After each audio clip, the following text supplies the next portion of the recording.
Oh, and you were one of the most accurate drivers on PGA Tour Champions in 2017. What does it take to be a great driver of the golf ball?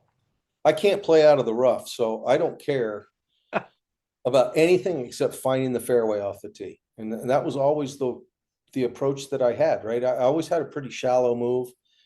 And as you know, it helps to be steeper coming out of the longer grass. And so to me, it was strictly self-defense. And it was just something that evolved into part of my kind of like genetic golf makeup.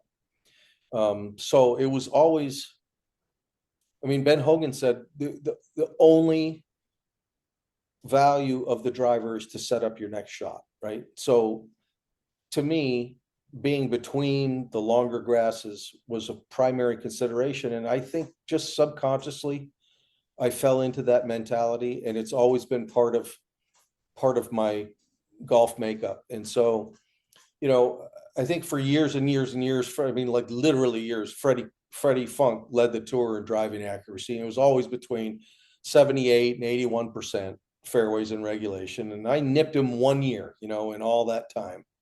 But he was always known. And then when you play with Fred, you understand why, because his ball didn't move. He did Right. not hit slinging hooks or cut shots or anything. He just aimed it down the middle of the fairway. And if the wind was blowing left to right, he aimed 5 yards left of that, and opposite when it was blowing the other direction. But I think everybody's golf personality takes on, certainly in the early stages, the identity of what he or she does best. And if you're a good driver of the ball, you find a way to make that, the signature component of your game. If you're a great iron player, then all you care about is getting to where you can hit a quality iron shot. And if you're a great putter, all you want to do is get it on the green.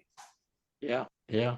Well, I remember in college that the end swing was the C, reverse C, the Jack Nicklaus. And I really felt like I was a great driver of the ball in those days because I stayed behind the ball.